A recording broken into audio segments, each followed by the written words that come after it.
Hello everyone, it is Joe here from OmniPoke, the channel that brings you guys everything Pokemon, and today I thought I'd do a little world's rundown for you all. I have returned from Anaheim, California, got the t-shirt as you can all see, and yeah, it wasn't an ideal situation for me. I didn't win the tournament, as you probably all know by now.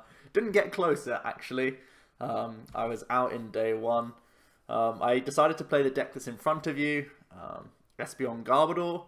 And I thought I'd go about talking why I chose the deck, my day one itself. I also played the Anaheim Open where I got a slightly better result with a different list. I'll show that off as well. Give a little overview of Worlds itself and then move on to 2018, onto some brighter horizons hopefully. And also do a little mention about what videos are coming up in store later on. So hopefully this will be a nice informative little update video whilst at the same time getting some info on my Worlds run, which I'm sure a lot of you have been asking for, and did a stream just yesterday and there was a few questions, so I thought I'd wrap it all into one video. So yeah, Espeon Garbodor, what made me choose this deck? Well, I thought it was just safest deck possible. John Eng did well in an ARG event with Espeon Garbodor. He actually won the event. It put it back on my radar after me testing literally everything in the format. I think the thing I tested most was a straight Decidueye build that had double Koko, Necrozma, and the Devolve package. That was the deck that I put the most time into testing. But after seeing Espeon Garbodor perform, and also being fearful that there would still be a lot of Grandpa, I moved away from Decidueye Necrozma. I think I was more fearful of Grandpa than I was of Volcanion with that deck, because I played really greedy items. I played 4 male, 3 level ball. It was really like speed draw, and I loved the deck. It was maybe something I should have played, seeing as how badly I did anyway. I could have just had fun with a more cool list, but instead I went for a much safer approach. I was expecting a few Drampas out there. I was expecting other Decidueyes. I was expecting some Volcanion as well. I believe Espeon is good at tackling all of those decks. There was talk of Rayquaza. You can see I'm not playing parallel, but I was comfortable enough with the matchup anyway. I did some testing definitely before the event as well with Nick Pearce, one of the best UK players. He got top 16 again this year playing Rayquaza, so 2 years in a row for that man. He is killing it at Worlds. That is his favourite event every year, it seems. But yeah, I was happy with Ray. I think the hardest matchup for me was going to be Guardy. I know it's not great to have an awkward Gardevoir matchup, but I didn't think many people would play Wonder Energy. I thought it was more of a gimmick than an actual card people would play. And that's probably my biggest mistake for Worlds. I was testing mainly against Guardies on PTCGO that weren't playing Wonder Energy. I was able to beat a couple with Wonder Energy on the ladder, but that's different to a Worlds caliber player, as we all know. So, yeah, I think the one sort of issue with me trying all sorts of decks meant that I only really had like 4 days playing Espeon Garbodor. That logged like 50 games, and my results were really good, but within those 50 I probably only played like 10% Guardy, so maybe 5 games against Guardy, and not all of those played Wonder Energies, so I was sort of skewed in my vision of how the Gardevoir matchup would go. A lot of the time my win condition was to keep 1 energy on my Espeon for as long as possible, simply Psybeaming away, forcing the opponent to commit, flip coins if they had to, or just have to pay retreat, go into another Guardy. When that has a bunch of energy on, then you come in with your other Espeon and then hit them in response with a Psychic. It worked very nicely in testing, and combined with this Garbodor, Garbotoxin, it's actually a fine matchup. I don't think it's unfavored, even if they played like 1 Wonder Energy, which was fairly staple. So yeah, I felt this is just like the safest deck you can pick for Worlds. It's an archetype that was very established, and you can see my list is the definition of safety. I'm playing 4 Sycamore, 4 N, highest counts possible. Teammates as well, which is a nice like mirror card, because you're finding more pieces whilst not using item search, or you're not Sycamoring to dig, so you keep your hand. Really nice one of the one Bridget as well. You can see I'm just maxing out of all the consistency cards, things like 4 float to get Garbotoxin as quickly as possible. There's nothing crazy about the list at all. There is 0 tech in the entire list, so like 8 good opening supporters, potentially 9 good opening supporters if you want Bridget turn 1, and 3 Lele, 4 Ultra Ball. The idea was just to get set up and let a powerful archetype do the work. That was my intention for day 1, and I believed that as long as you operate well, you can get a 4-2 record with a deck as safe as this. So I felt this was the best play. I had a few other backups. I was close to playing Ninetales. Jack was trying to convince me to play Ninetales. My Ninetales list was a little bit kookier. It had Necrozma, Espeon, Devolve, and it didn't play any Rough Seas. It was much more aggressive, much more streamlined. So it was like a pretty speedy build of Ninetales, which was an interesting one. I enjoyed testing it, but overall I didn't pull the plug on it because I was just more confident in a safe deck. Also, I hadn't tested Ninetales too much against Guardy, which was also like a question mark matchup. For me going into day 1 though, I didn't feel that Guardy was going to be as popular as it was. And it turned out in day 1 it was probably the most popular deck alongside other Garbodor variants. I would say that the split of Espeon and Drampa were as popular as Guardy. And Volcanion was like nowhere to be seen. I think there was like 5 around the tables total. And that's pretty crazy. Not as much Decidueye as I thought, so maybe I could have got away with playing it myself. I wouldn't have played the Plume build, I would have played straight. I think a lot of people were making techs to beat the Vileplume variant, and not really having many answers to the Devolve package. I know some people were playing Wonder Energy in their Guardies for not only Espeon, but also for Devolve, so it was a really clutch card that ended up being put into a lot of Guardy lists. I didn't foresee it being as popular as it was. Turned out it's pretty much staple in everyone's lists. So I'll do a quick round by round. It's not quick, I only had 4 rounds. Round 1, I face Emulation Player. They are using Gardevoir with Sylveon GX. Sylveon makes life a lot worse for Trashalanche because they're able to dig out the specific cards they want, which is a big issue. So we really don't have any backup attacker. It is all in on me trying to Psybeam away. He did indeed play at least 1 Wonder Energy. I think he played 2, potentially even 3.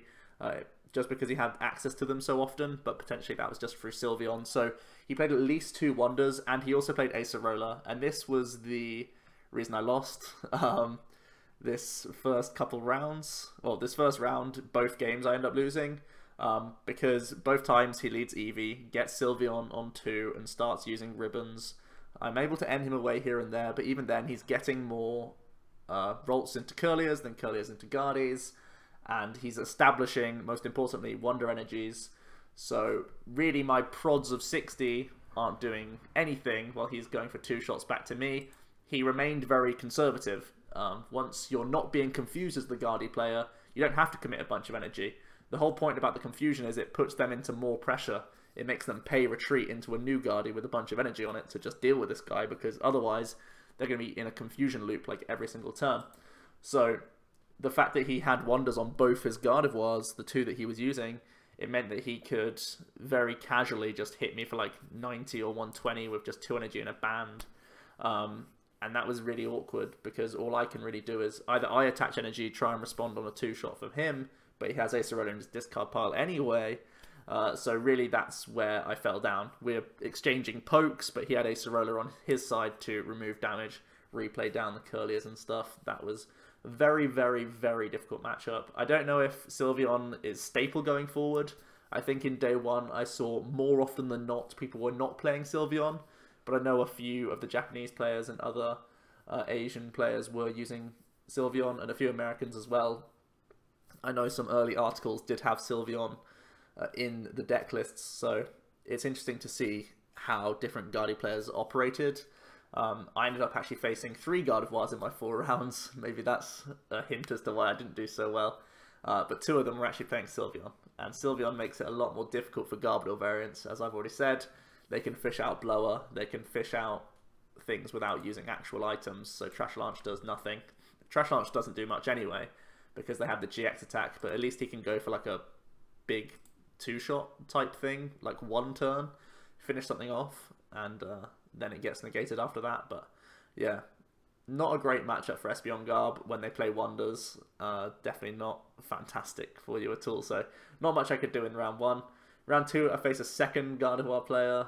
I'm able to tie this game. I think game 1 I win very convincingly. I establish Garbotoxin after he chose to Diancie for an Octillery rather than use Diancie for a Curlier. So I was like, oh, okay, he definitely needs cards here.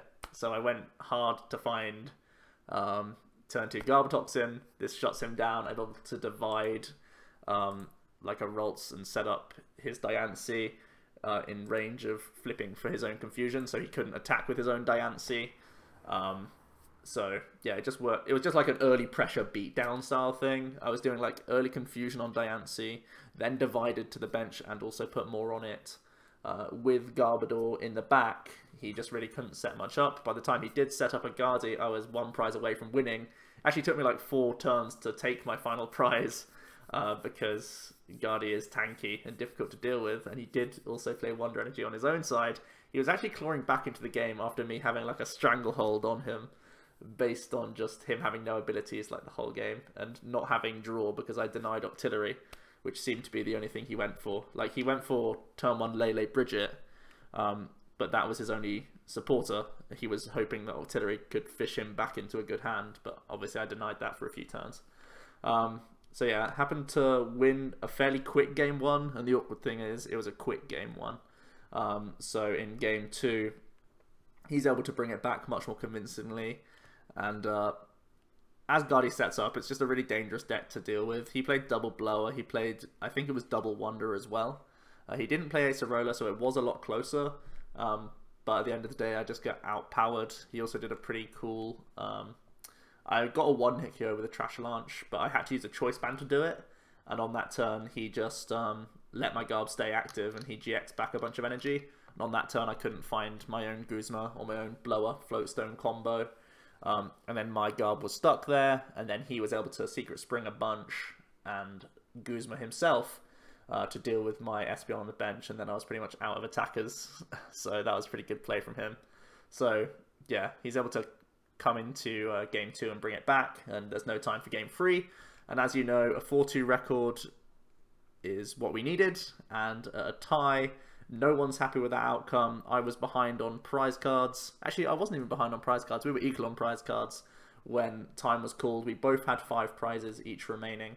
The board state was relatively even, but I was just like, yeah, you know what, dude. He signed the match slip first and then just handed it to me, so I was like, sure, I'll just scoop. There's no point in us both tying. There's no point in grinching him out. If he's just want to sign the slip, that's fine. So yeah, I ended up scooping game 2, which would have been a tie, but as I've said, because I've already lost a game, a tie is as good as a loss, so it doesn't matter to me. So circle him for a win. Then in round 3, I end up playing a UK player, Nilo, and he's playing Drampagarb. He doesn't have much spice in there. I think it's just like the new Po-Town version, basically. In game 1, he's able to donk me in like 2 turns because he gets... All I can do is evolve up my Espeon and attack his Trubbish for 60. The reason I did this was because he had another Trubbish on the bench, so I could have gone into like a divide play the following turn, dealt with both Trubbish in 1 turn, which would have been pretty cool for me, leaving him with just Drampa, which wasn't too much of a threat. But he was able to Floatstone, DCE, and Kukui, and off... No, sorry, he was able to Choice Band DCE, then Kukui, and off Kukui he got Floatstone to move his active Trubbish, so his Drampa actually hit 200 to knock out my only Pokemon in play on turn 2, which was just funny. It was quite funny to happen. In game 2, I played pretty well, I think. I kept my item usage to 1 for the first 7 turns of the game, and I was able to at least keep up on board, mainly just by using annoying confusion things, Lysandering and Guzma, and yeah, Lysandering, Guzmaing, other stuff, just for more confusion, slowing down his Drampas, making him like attach Floatstones or pay retreat on his Drampa. I think he even did 1 time, and it was really awkward for him, and eventually he had to bring out Garbodor, I think, with a Psychic DCE to Acid Spray, and that's when I just go, okay, cool, it's my Garb time. I can 1-hit KO his Garb, he can't respond KO my Garb because I only had 1 item in my discard pile, so he just had to scoop up. basically from there. We actually, like, he didn't scoop, but we played it out a bit longer. He got close, just based on prizes, but his board state was pretty much diminished, and I hadn't played many items still at that point, so I just had an army of Garbs waiting to win the game. And in game 3, again it goes to time. I'm ahead on board state, and we agreed earlier that the game was not going to end in a tie, and because I was ahead, after him actually flipping tails on a confusion flip, by the way, I was able to receive a win, I guess you could say. Potentially another tie. Like, if it was a serious, like, if it was a different tournament in the Worlds, I would be at 0-1-2 right now, but as it stands, I'm at 1-2 instead, because, like I said, we don't really want ties at Worlds. There's no point.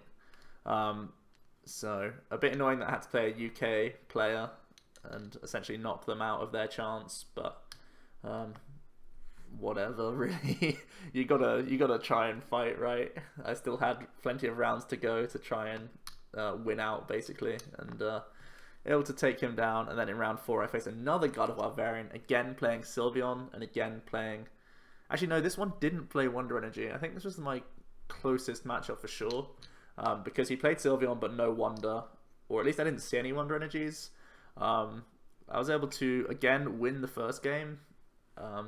More similar things of Garbodor shutting down, draw power, and all that good stuff. He also played Gallade, which was an attacker that I dealt with quite easily, but it skewed my own prize trade later on, which was kind of awkward. So I think I remember powering up a Lele to finish off one of his powered up Guardies in game 1. In game 2, it's very different. I honestly think the coin flip is the way either deck wins in terms of Espeon Garb versus Guardy, because every time I won the flip or was able to go first, I would win as Espeon Garb, and every time they would go first, I would lose, because they just get evolving too quickly, and they get that extra turn of incentive. They get attacking 1 turn quicker as well, so it's like an extra tempo. It's like quite tempo based of a matchup, because I do so little with confusion, but these extra prods here and there can slow them down. I can be more proactive with things like Lysander if I'm ahead a turn, because I can be like Lysandering up the important Guardy rather than just having to like bridge it on my side of the board or something like that. So yeah, it was a close matchup, and again we went to game 3, both winning a game. I don't remember many details, but again it's into time. I was actually ahead on prizes when time was called. It was only 2 ahead. Then he was able to knock out my... No, I was 1 prize ahead. I'd taken 2, he'd taken 1. He was able to charge up a big Guardy, take a knockout. Even though I had an Espeon with Psychic on the bench, he was just like, yeah, I'll take this knockout just to be ahead on prizes by the time it comes back down to my final turn. And it turned out I'd been dead drawing like basically 4 turns. The only 4 turns of the game. Literally, I had like Psych Energy attached to Eevee, evolve into Espeon. That was pretty much my first turn. Then my second turn is like DC Divide for prizes. Next turn is just Confusion, and I have just like more things. I end up like drawing into Eevee and Psychic, so I physically have Espeons, but I have literally nothing in the hand. So when he comes back to my turn, he's taking this big KO with a Guardian that I could easily deal with to go ahead in the prize race. With a Psychic, but obviously my hand is just completely trash, no supporter at all, so I couldn't find DC to knock out his Guardy, so he was ahead on prizes, and again it was one of those agreements where we just said whoever's ahead will win the game in game 3. So I end up scooping once again to a Guardy that I tied to, so my overall world's record was 0-1-3, or I guess it was 1-3 if you want it to be. So yeah, really disappointing run. I think the Guardy matchup is very balanced, and maybe that's the issue that I had with day 1. Balanced matchups isn't the thing you want, really. Obviously it's rare to face 3 of the same deck for the first 4 rounds. Like, that is rare. I picked a deck that is good against a field, right? I was seeing Decidueye, Rayquaza, Volcanion, Even to an extent, Greninja, I don't feel this has a terrible matchup against. Like, I feel this is fine against almost everything out there. Metagross, if anyone wants to play that, I'll happily play against those. Golisopod as well, I'd happily take on, because I have Flareon. It's just that I happen to face 3 Guardies in my first 4 rounds, and it's the most balanced matchup of all of them, I feel. One that you wouldn't have Espeon Garb particularly favoured against, for sure.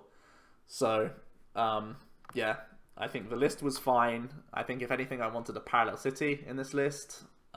Don't see an immediate cut, seeing as though I was dead drawing on supporters already. I don't feel comfortable going down to 3N. I think Teammates was too good to cut as well, so I don't see an immediate cut at all for the deck, which is a shame. I think maybe, if anything, the 3rd Espeon could be cut, and the 3rd and the 4th Eevee. I know that's what Pendarvis did, and that's also what Benjamin Pham and Maze Brenningmar did, a couple of teammates of mine. But I wasn't super sold on it, and there was actually a game where I drew into double Espeon in my opening hand, so it's cool that I played 3 at the time. So yeah, I think the list was fine. It's just rough luck in terms of actually dead drawing like a few rounds, which is pretty gross, but also just having balanced matchups. And when you have a balanced matchup, if you're a turn behind on tempo because you can't Sycamore into, you know, things like choice bands or re-establish a floatstone on Garbodor, it's going to really stink for you. And because I just kept having unplayably bad hands, it was really a little bit annoying. So don't put it down to the archetype. Obviously it did well, it top 8'd, and still a strong archetype. I think going forward I wouldn't play Espeon Garbodor anymore. I think because we lose the evolutions, you may as well just play Golisopod Garb. I think that's just probably a better archetype overall nowadays. So probably Espeon goes in the bin. I think Garbodor stays fine though. I know a lot of people are slagging off Trash Launch, saying it's probably dead now that Versus Seeker's gone and Trainer's Mail's gone. I mean, Trainer's Mail's not being played in like any deck other than some Decidueye players anyway. And Versus Seeker is more commonly a 3 count than it is a 4 count, and there's still a lot of archetypes that rely on heavy item and tool usage, so I think going to like a 2-2 Garbodor split in future builds will be important, because Garbotoxin is still like super good.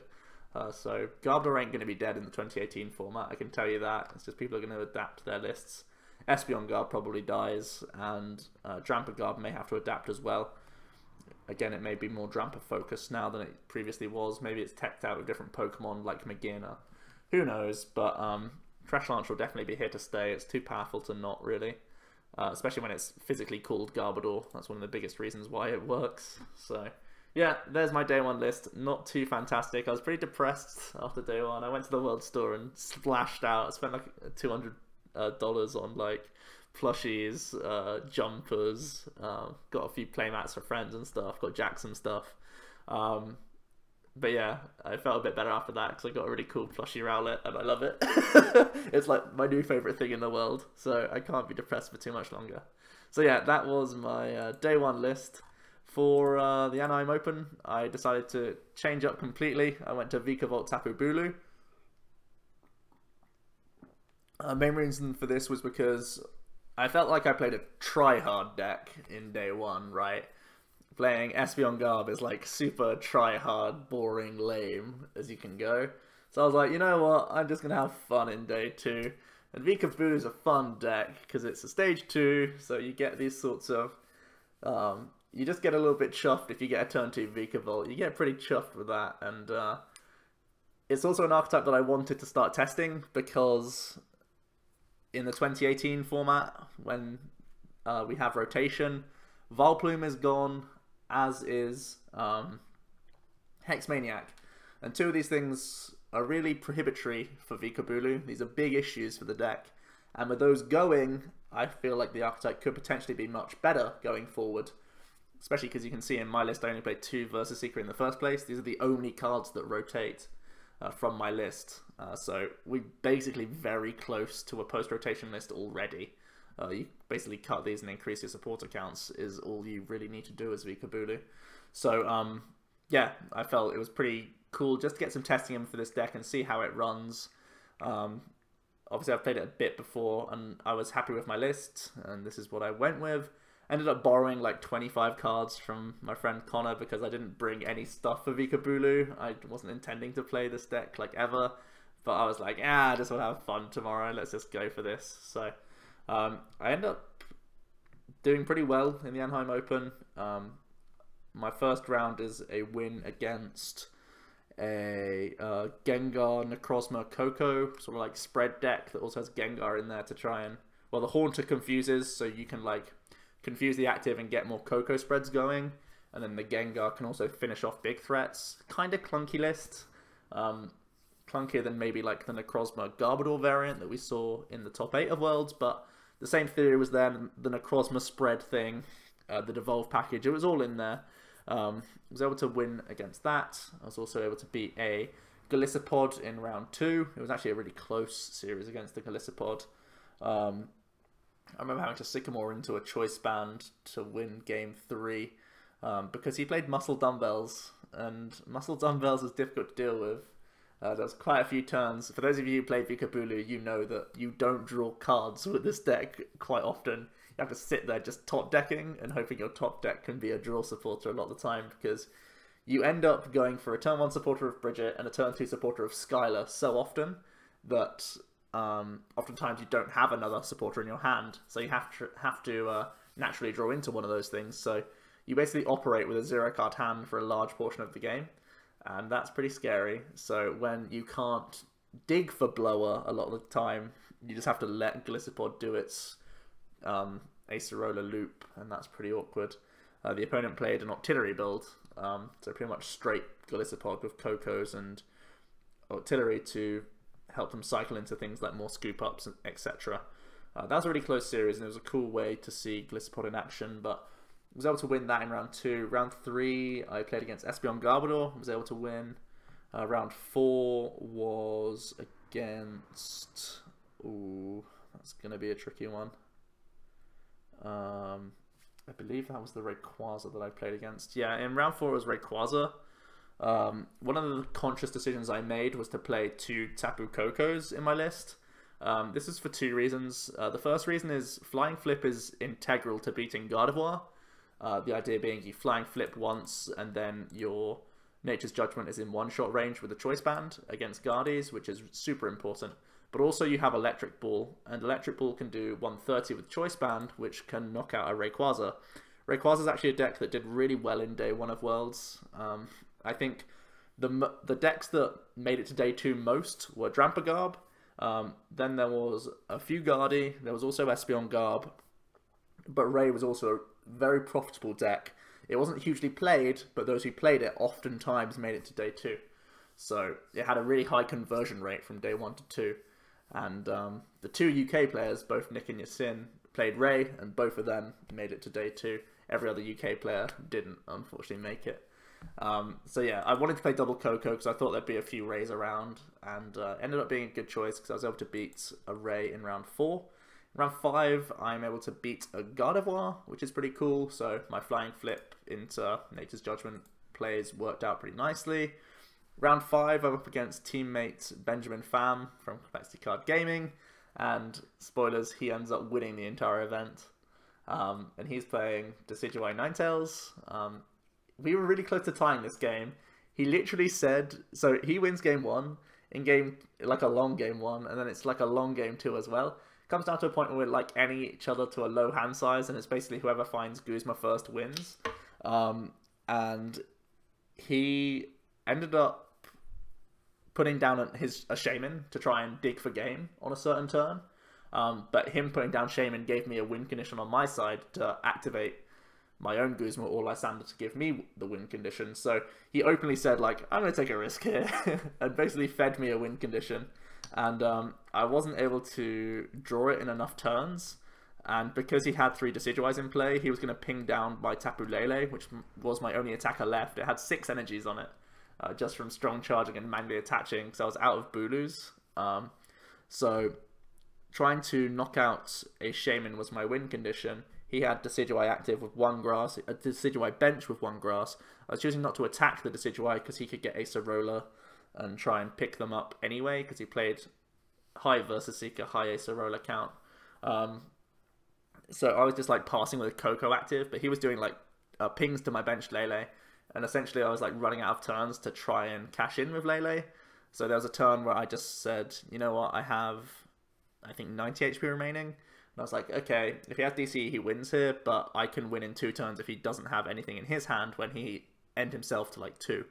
Turned out he had DC, and the most annoying thing was that I checked my top deck for the following turn, and it would have actually been Lysander for game. So it was one of those things where I could have been patient for an extra turn to win the game, but it just so happened that he had DC in hand. It was one of those things that's like not right or wrong. I was out of turns to gamble, basically.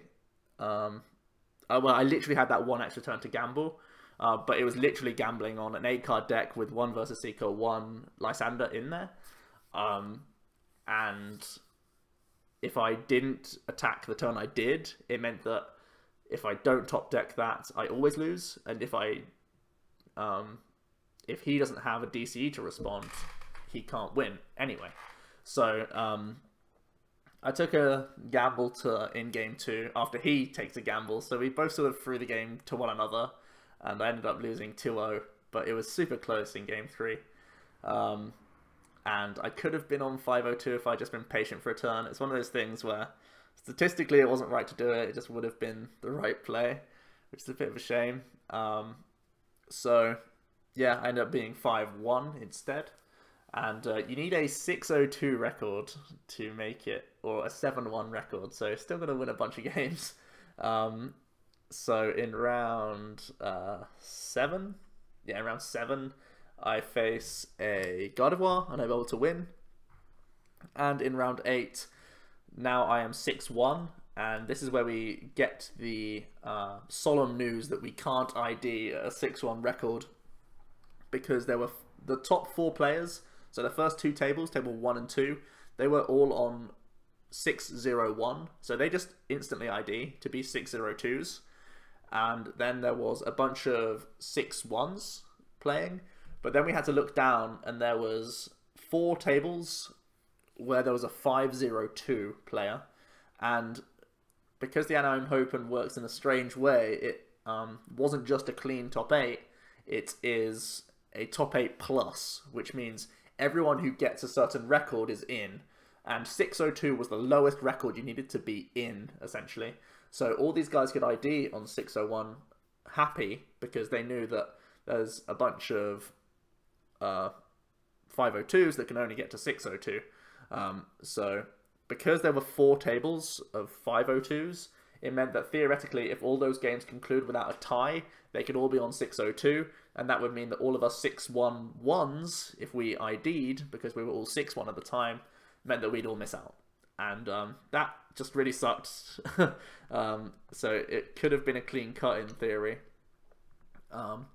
But it didn't end up that way anyways. But yeah, it meant that I had to play out my final round. And at 6-1, it's really sad that you have to play out to try and make cut. Let's be fair, it's like a 600 player plus tournament, and trying to cut to a top 8 is ridiculous, by the way. Like, super ridiculous. We had this in Liverpool at the start of last season, where it was like a 300-man tournament and it cut to top 8, and that was like the hardest tournament I've played in, I think. I ended up being on a winning in on that occasion as well, and also losing. So pretty tilting that that's happened twice, for sure. Yeah, so in the final round I faced a Guardi. It's a Guardi that played Max Potion and Acerola. This is pretty grim for me. Game 1 I'm not able to establish turn 2 Vikavolt, which is really grim. Sets me back a ways, and he's able to just start pounding through. I also miss a choice band on a crucial turn, so I have to sort of poke it a Guardi for 180, and then try to find choice band for flying flip the following turn. But he's able to Acerola on that turn, and it basically like loses me the game. It's not an awful matchup for Guardi. As you heard, I beat 2 earlier on in the day. But because he had Acerola and Max Potion, it was just slightly tilted in his favour. I didn't see the Max Potion game 1. I saw it game 2 though, and boy, I was sad when I did. I was like, oh, this is so over. I thought I was fine because I was setting something up for a Coco. But yeah, he sycamored into Max Potion. I was like, oh boy, this is going to be grim. Game 1 ended up actually being like super close. I believe I was like stalling him out. He was like 2 prizes away from game, but I remember he had like a really low hand size and he never developed artillery. So I was like taking hits on a Lele, paying retreat, taking a hit on a Lele, paying retreat all the time. I'm like attaching to a Bulu, and well, I had to end to find a Bulu. Then I did. Then I strong charged to that one. Then I came into it the following turn, hit him. Then he hit the Bulu for damage, but I was setting up a Coco sweep. I was literally a turn away from doing this and taking a 4-prize Coco sweep turn, which would have been the most glorious thing anyone has ever seen in their lives. But he top decked the Versus Secret on the turn prior, which was super sad. So I was really close to winning game 1 actually, thinking about it, but he had like 4 turns of draws to try and get it, in fairness, so can't be too mad. And then game 2 I got trounced pretty heavily. There was like no chance for me to do much. I prized double Bulu and Brock's Grit as well. So it was super, super sad times for me. I really couldn't do anything in game 2.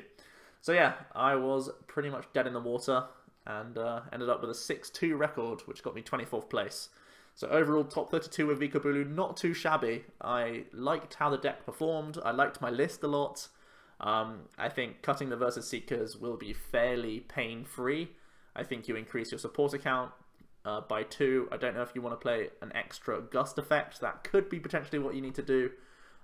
Also, you could just up Skylar and N or Skylar and Sycamore counts and just take the Versus Seekers out and just rely on a couple of gusting effects. I think that's kind of fine, but I know a lot of people will be looking to play 3-4 Guzma in the following format, so that's up to you. But I feel with a bit of extra spread and stuff, we can normally get by with just 2. Normally you just smash everything in the active as Vika Bulu, so who knows, it'll be something I tinker around with. But I think the archetype definitely survives and gets potentially higher up in the hierarchy of archetypes in the tier list, because it doesn't lose anything and some of its biggest threats go out the window. Decidueye Plume goes away, and Hexmaniac can't prevent us to do things on certain turns, which a lot of people were doing, and it's one of the reasons why Guardia is so difficult. They can weave in hexes and 2-shot sometimes, which is pretty grim. So yeah, on to the 2018 season now then. I am currently at 130 championship points, so I'm over halfway, because 250 is Europe, don't forget, for Masters. Over halfway already. I've got top 32 at the Anaheim Open. I've also got top 64 in Liverpool. I actually came 34th. I bubbled on Resistance, which is a bit sad. I could be 10 points better off. Actually, I'd be 10 points worse off, in fact, because I played the League Cup the following day, and that got me 20 points, because I got top 16 at a League Cup. I'm going to another League Cup this weekend. It's still pre-rotation, so that hopefully should be a few more points up the sleeve. I don't think it'll be a large cup, so I think it'll just be top 8 points, but should be okay. Don't know what I'm going to play just yet. And then basically I'm back to just regular recording. We're back doing the same thing. Streaming every Wednesday, as you all know, on Twitch. Find the links in the description down below. I'm also going to be dipping my toe in Expanded once again, which is pretty exciting. It's something we've not done on the channel for a long time. Like all of last season we didn't do it because Expanded wasn't in the European format. It wasn't a format that we had to ever play in. But now there are a few Expanded events. I think there's literally 2, and I'll be attending Bilbao. So getting back into the swing of things with Expanded is going to be very cool. One of the next big videos we'll be doing, big discussion videos, will be an Expanded top 10 or a tier list or something along those lines. I haven't decided what to do exactly, but there's a lot to cover in Expanded because a lot of archetypes are very cool, very new, or have been updated with some of the latest sets, Burning Shadows and Guardians Rising. They get a lot different in how they play. I've built like 7 or 8 lists already, and I have to test them a little bit, but then I can start churning out content via Expanded, which I'm sure a lot of you Americans will be appreciative of, and other players who have to play in Expanded, because it has been something that's been lacking on the channel. There's always the meme that I say at the start of videos, it's everything Pokemon that we provide, but we've not provided Expanded for a year, and it's going to be good to get back into that for sure. But don't forget, we're always going to be looking at Standard as the main priority, There's Bremen Regionals, which is the next big event I'll be attending and playing in. And that is still a standard event. So there's going to be plenty of post-rotation stuff on the horizon. We started testing it on stream yesterday, and we'll continue to test next week and for the few following weeks. And once we've collaborated our thoughts, we can start getting some good lists out there for post-rotation. So plenty of stuff going on the channel. Thanks for watching me ramble about Worlds and the Anaheim Open and the season and all that good stuff. Love your support as always, guys. Everyone who came up to me at Worlds was amazing. Even if you just said hello, even if you just said, shook my hand or whatever, just waved even, some people. Like, it was great. It's great to see the support, guys. It's honestly such a big boost of confidence for me. And it's really what keeps me motivated to do all these sorts of videos. So thanks so much for the support, everyone.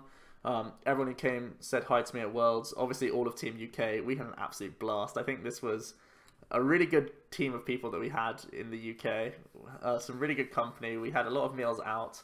I gained a ton of weight just eating amazing food. But yeah, it was all good fun. So once again, guys, I'm psyched for the 2018 season. And I'm psyched to be making more videos for you guys. So please leave a like to this one if you did. Subscribe to the channel if you've not already. And yeah, I'll see you next time. Probably going to be some expanded stuff. So look forward to that. Cheers.